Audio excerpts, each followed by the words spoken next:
Greetings, snackologists. Here we are back again with a box opening video, and I'm doing this for a couple of reasons. The first of which is it's a neat thing that if it ends up being what I ordered, it'll be a neat little handheld gaming system. The other of which is where I saw a video on this, and I'm not going to call the YouTuber out or anything, but saw a video on this and watched the whole video, was intrigued by it, and they said a link provided in the description. And this being a YouTuber I've watched for a while now,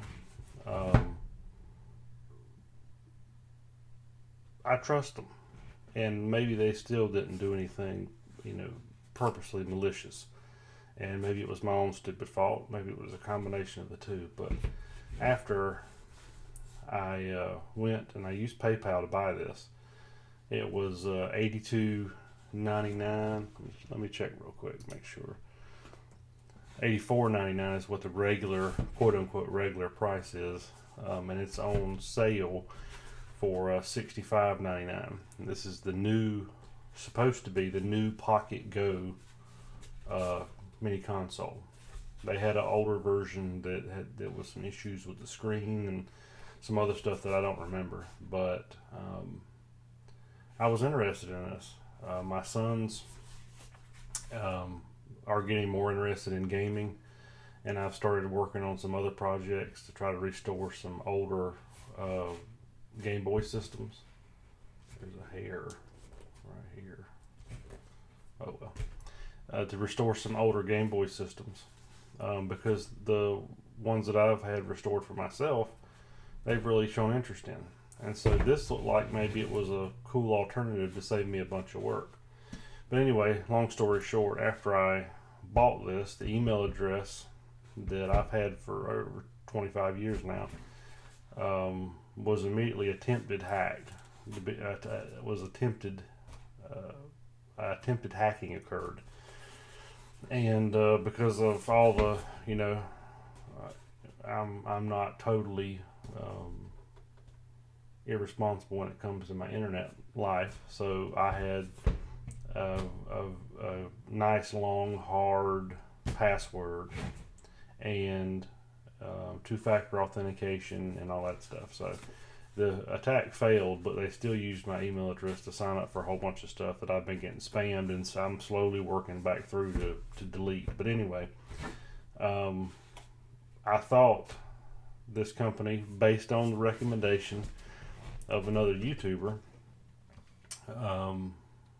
was reputable, and maybe they are, but my experience has been not. So I'm not going to provide a link in the description where to get this.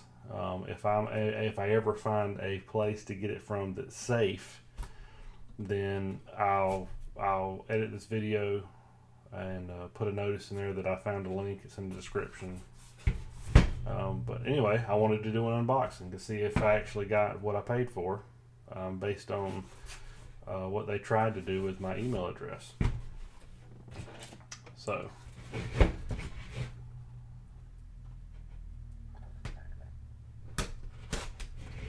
and of course I've blacked out all the personal information. Alright.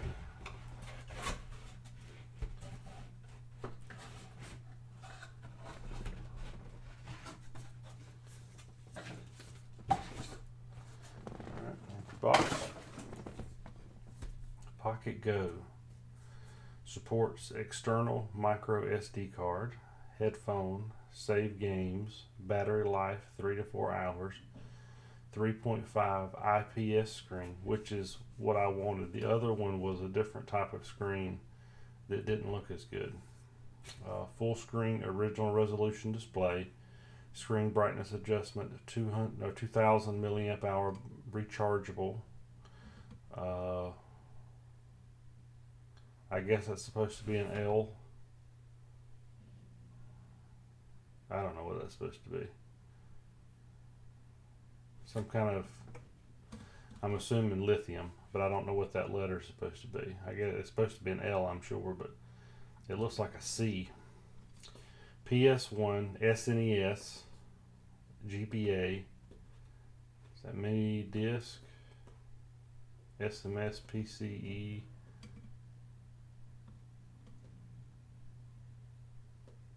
NES, Game Boy Color, Game Boy, Neo Geo.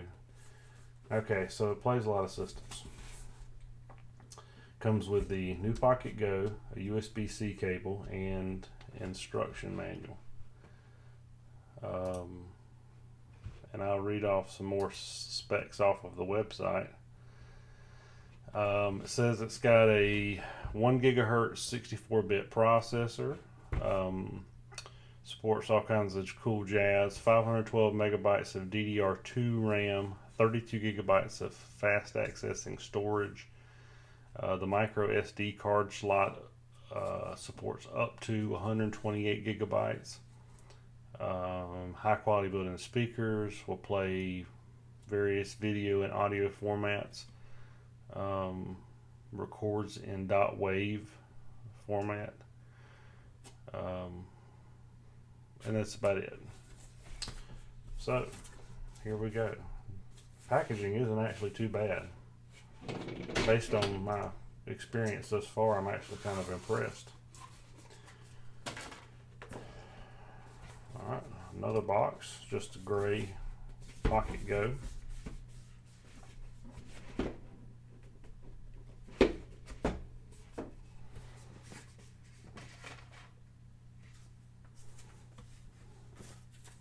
Padding, very important. Charge the unit 2 to 3 hours to ensure it has enough power. You cannot turn on the device if the power is not enough. Keep pressing the power button for 2 to 3 seconds till you see the booting logo. If the device can't boot in, just take the battery out with micro SD card and TF1 slot and put it back. Any info, contact us here. And I'd almost say over my dead body. Alright. Alright, nice little baggie. Little plastic. Middling quality, better than most, but there it is. The Pocket Go. USB-C. I'm assuming, I don't know what these are. Probably just,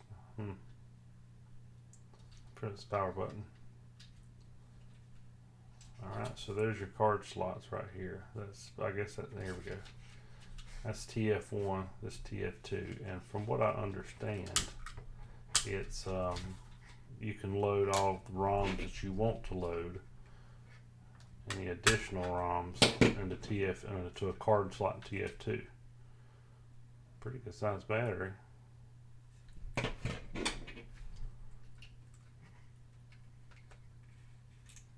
All this thin. Exposed ribbon cable. I wonder what that. I wonder why that would be exposed. Or these for that matter, but really that.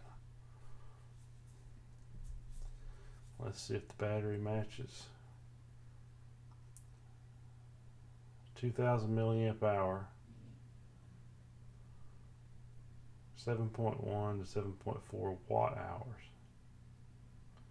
Minimum typical. Minimum 1930 milliamp hours. Typical 2000 milliamp hours is 4.2 volt. Okay, well, I haven't charged it, so I'm going to immediately break the rules. Oh, it just turned on.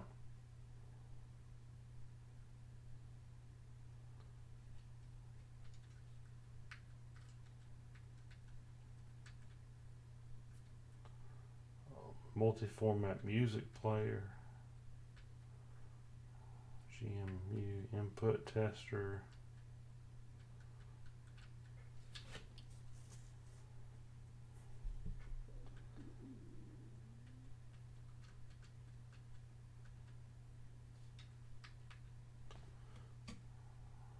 Here, let's take this plastic off.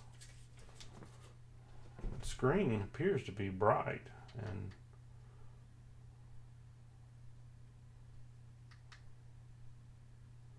so here's your emulators. DOS box.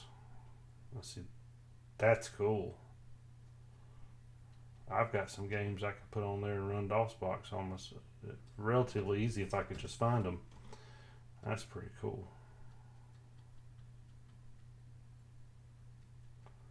Pico drive, but that looks like a Master System. Actually, that looks. Oh, is that a Master System? I've got a Genesis that looks like that. Genesis Plus.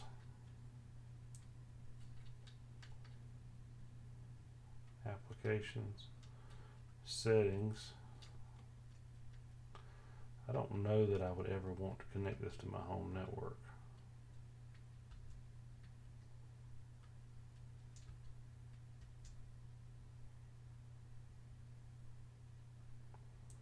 Root file system. Dingets. So it's running some kind of version of Linux. Wasn't lying about the RAM. Technically less than 512 meg, but right at 510,000 kilobytes. Processor is that same. Online it says JZ4770. JZ4770.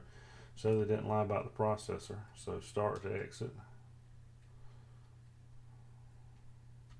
Wallpaper. Don't you like it when you have any kind of screen like this, and you automatically, it shows you a preview of what you're looking at? Don't you hate it whenever you're trying to select something and you have to go back and forth guessing as to what you want, where you can just see what you want right there? That's cool. Very simple, nothing special, just common sense. Okay, so we'll do that later. Let's do arachnoid.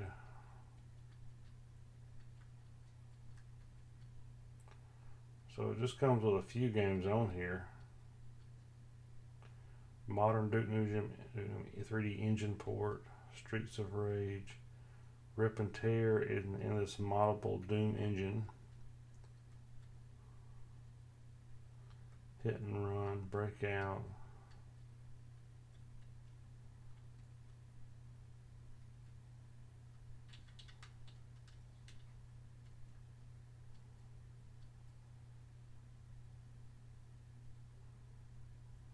So let's look at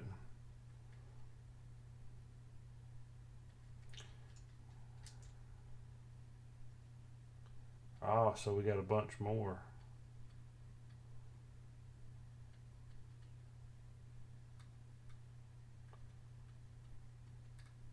So Golden Sun. This should be Pokemon, right? No, this is not Pokemon.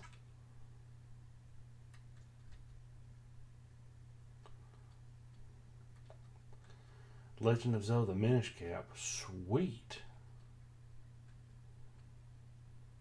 Pokemon Emerald version. Well, I've got that one.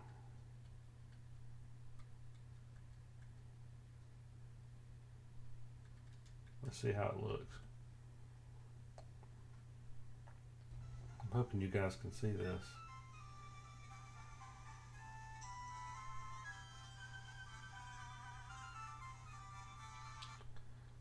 Let's see, display settings, cartridge ROM.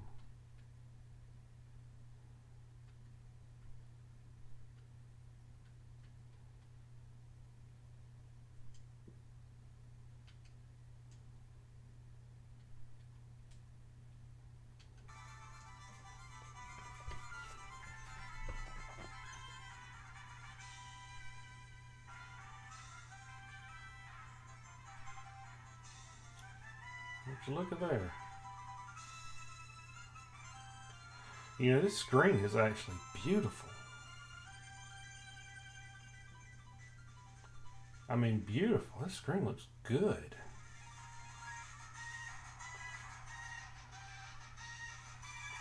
Okay, we got to check out some other games here. Let's go back.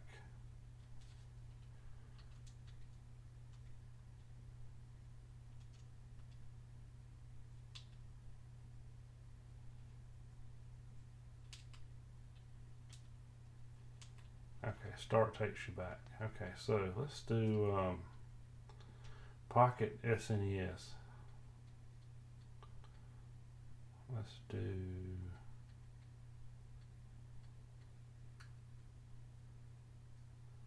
Teenage Mutant Ninja Turtles. Oh, my Turtles in Time? Are you kidding me? Oh, man. I used to have this game. It's one of the big regrets. Well, that sounds over dramatic. It's one of the regrets in my life that I sold my SNES.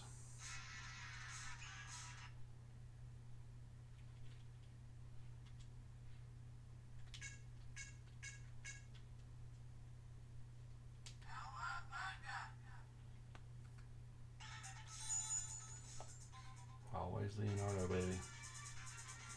This screen really does look amazing. I mean, at any angle.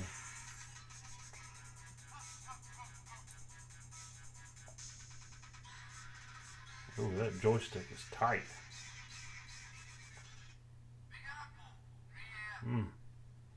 That doesn't feel so good. The D-pad doesn't feel terrible. I mean, it's not the best.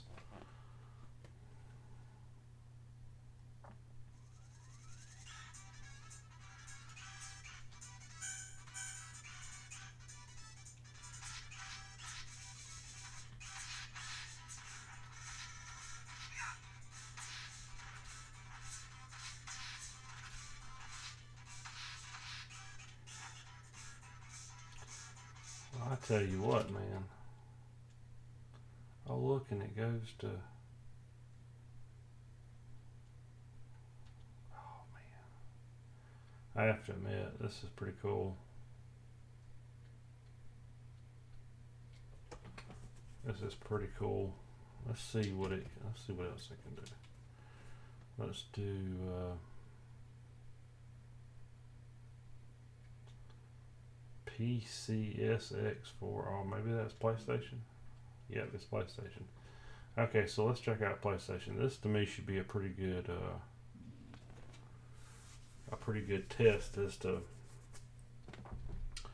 what it's. Is PlayStation or PlayStation 2? Or both?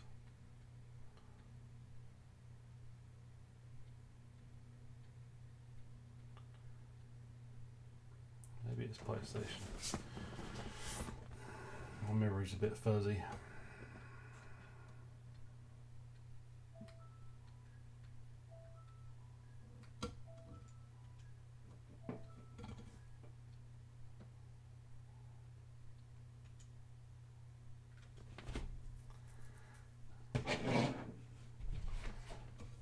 Tekken 3. I remember Tekken 3 was supposed to be a big test for the...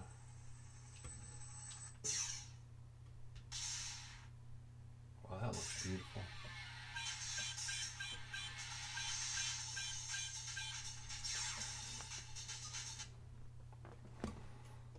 It's literally been 20 years since I played this game.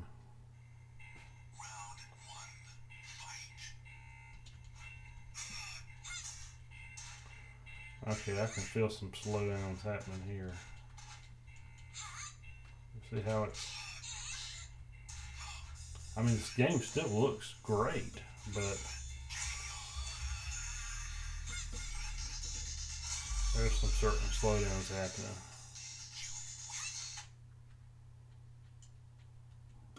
GPU, frame limiter.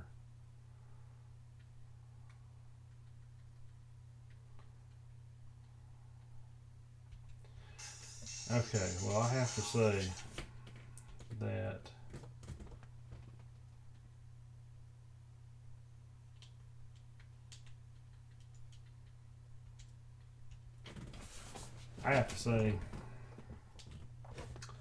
that even though I didn't like the experience that I got from buying this thing, or at least what happened in my email, and how it's been used to set up probably 1,000 accounts by now all over the world.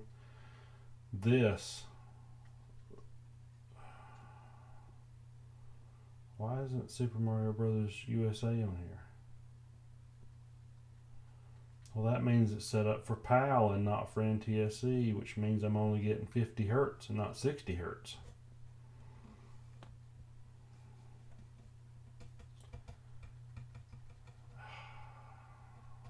Legend of Zelda Europe.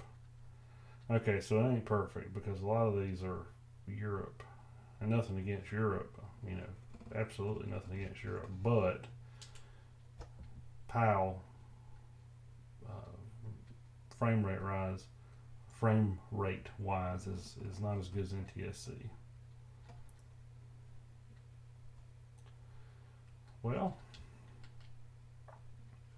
still not very keen on connecting this to my network, but as a handheld system goes, this is actually pretty cool. So if there's any favorite ROMs, you know, that you have,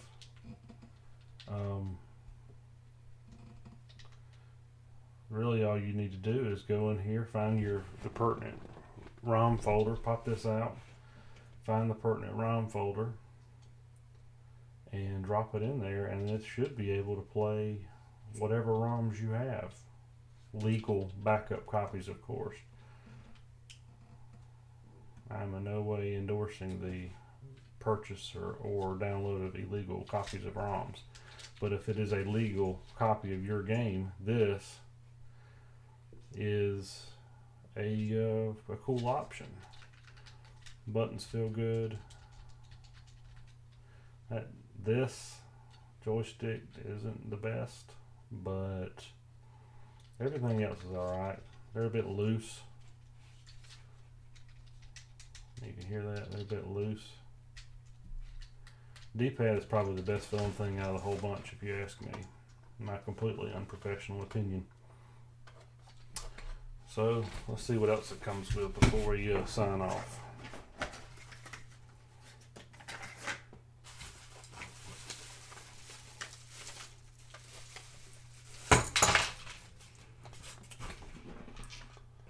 Looks like it comes with a USB. Oh man, it comes with a USB to micro SD adapter, so you can easily load and unload ROMs. A USB-A to USB-C charging cable, and it comes with 4 replacement buttons to replace out these with the traditional multicolor, and a little joystick cover. That joystick does feel rough, but it was $65 on sale, of course. $84.99 new. And I was just looking a minute ago, and if you want the original Pocket Go, the original Pocket Go is now on sale for like $32. So this is the upgraded one, faster processor, more RAM, but half the price. You can get a smaller device or a different device. I think the screen is a little smaller, different screen. But I have to say the best part of this is the screen. The screen is a nice looking screen. Absolutely. Absolutely. All right, well, here we go. This is Knackolog's review of the version 2 of the Pocket Go. I would recommend to buy if you have an email address that you can throw away, that you don't mind being used to try to sign up for accounts all over the world, that you have secure as it possibly can be, meaning longest password they allow and two-factor authentication enabled, and using PayPal, of course, so they can't access your credit card information directly. So if I was judging this on a scale of 0 to 10 stars, I'd give it a, just because of the performance and the screen, I'd give it a 5. I really don't like my email address being used without my permission. Risk I took. I should have done more research. It's all on me. But if it had not been for that, I would have scored it. Honestly, it would probably it'd probably get an 8 or a 9. It's actually that impressive, and considering it's $65, and that you've literally got 20 years worth of 15 years worth of gaming systems on here, playing with good enough quality that is passable. Pretty impressive. So that's our review for the Pocket Go. Until next time, this is Knacology signing off.